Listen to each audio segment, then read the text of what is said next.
I was asked a question on, well, more to just explain the shoulder hip heel alignment, and I thought I would show you a great exercise that helps really build that alignment overall. I mean, there's a bunch of exercises you can do to help build your core.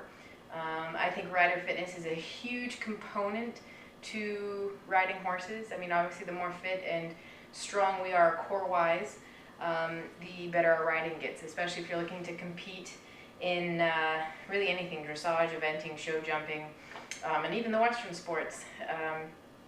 You can't go wrong working on yourself. So as you can tell, I'm working off Christmas. But I want to show some basic things that I see happen, very prevalent, or that's very prevalent with everybody, just from the way that a lot of our basic instructors, from when we learn instruction starting out. So one of the main things we learn when we're riding, first learning to ride, is shoulders back, chest out, sit proud, sit strong. And obviously I'd be showing you this in the saddle, but my saddle stands are not quite good for sitting on. So when we're told shoulders back, if you've even seen the old one where they put a broom in between your shoulders and your hands, and so it really causes a rider to sit stiff. So what happens is we stiffen our shoulders because a lot of them are, shoulders back, chest out. It causes a natural stiffening to the spine. And when we do this, we're not sitting on our seats bones and our pelvis. We are literally sitting. When you do that, you tend to push your back or your butt out this way. And so you're sitting a lot on your pelvic bone. For women, that can be extremely painful. For men, for obvious reasons, it can be very, very painful. And so when we stiffen this, we tend to naturally lean forward, which tends to naturally bring up our heels, and we close and we collapse, and eventually as the horse goes faster and faster and you're working on things, eventually you really have to try to force yourself to sit back because you're arched like this. You're going against your natural your body. You're fighting your body while also trying to ride the horse underneath you, and so you're trying to fight momentum in your body, and it doesn't work. So whenever anybody mentions shoulder hip heel alignment, or ear shoulder hip heel, so basically it's to keep yourself in a relaxed posture where your body is working for you and your horse, because you need proper alignment. If you're leaning forward, you're naturally off balance, and the ground comes up to meet you, especially if you're jumping, and if you're out of balance and you're on your toes, and all of a sudden your horse goes one way, you go the other, and whee, you're on the ground, you're eating some dirt. Granted, not saying that's not going to happen if you have proper alignment, but it is much more prevalent when you have bad alignment. So when you're sitting here in a saddle, so we're thinking, I guess I'm riding more dressage today, we naturally want to sit because we have the stirrup on the balls of our feet. So you naturally want to pivot on the balls of your feet. You can even do it just standing, because we naturally stand that way. When you go like this, you're kind of standing exactly where your stirrup would be. So one of the other main things I hear instructors, and even I was taught this from pretty much everybody, is we always yell, and it's even monogrammed somewhere, heels down, heels down. Well, when we do heels down, so if my foot's in the saddle, pretend this is a stirrup. When we think heels down, naturally our body goes, I have to put my heel down. So we do this, we go, huh, and we put our heel down.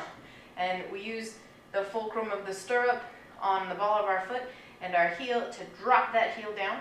Well, in that process, we are pushing weight, so we push our foot forward.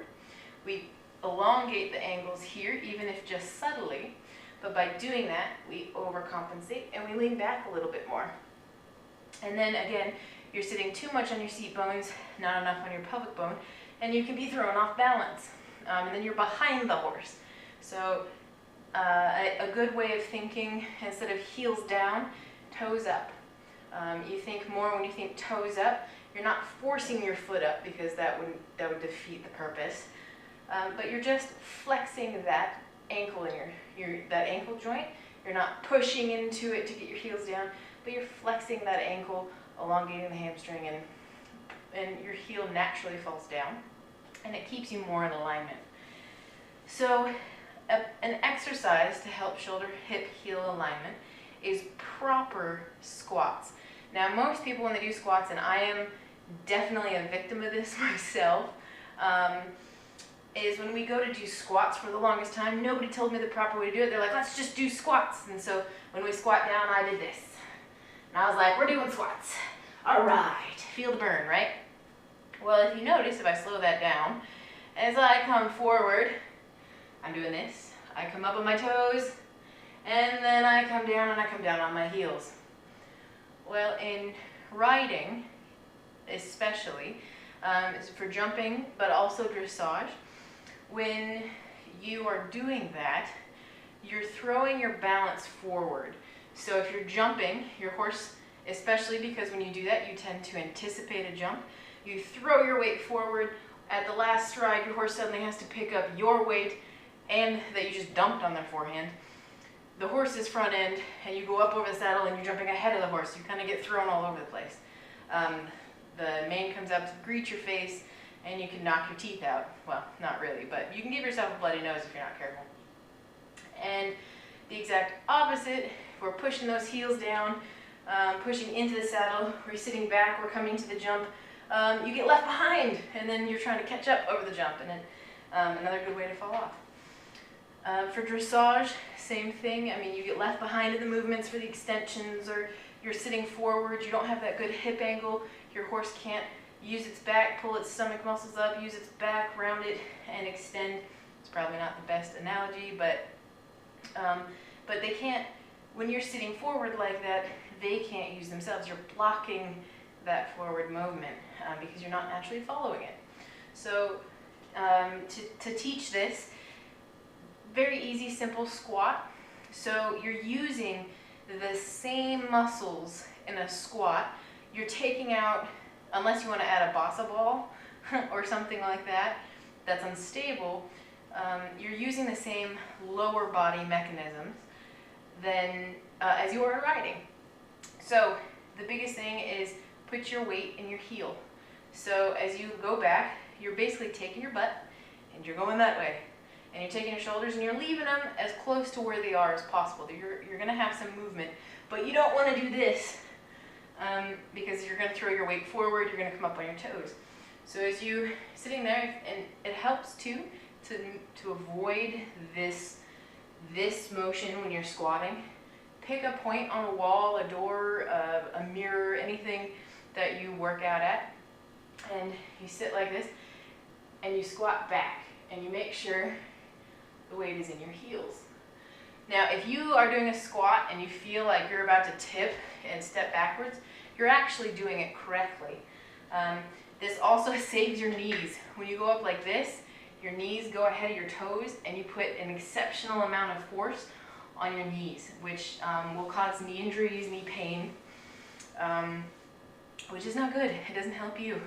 So squats are one of the best proper exercises you can do on the ground. You can visualize, especially if you're a jumper, but also for the dressage riders, when you have to ride light seat, if you have a young horse or a horse having problems getting its butt underneath it, to eliminate a lot of your weight on the horse, you can go onto light seat, which is basically you're barely sitting on the saddle, or jumper's 2-point. Visualize that. If you're a jumper, visualize, you're cantering, da-da, da-da, da-da, da-da, da-da, and squat down. You go over the jump, you come down, act like you're doing bounces. You're keeping your body, keeping your core in tight, suck those muscles in, and just like you're balancing, and just practice that. If you feel yourself tipping, remind yourself, toes up, just like you're in the saddle, toes up, You can do it smaller squats if you're not quite ready to squat all the way down, or I can't even do a 90-degree angle like some people can. If you want to practice trotting, posting, same movement, you know, same movement. Heel, weight in heels, butt back this way, shoulders as level and straight as you can. You're going to have some movement, but your movement isn't coming from this. Your movement forward is just your hip angle closing, and your knee angle closing, and your ankles angle, slightly closing as you squat. So it's just a tip that I think helps. It helps build those muscles, and I hope this has helped you out. So until next time.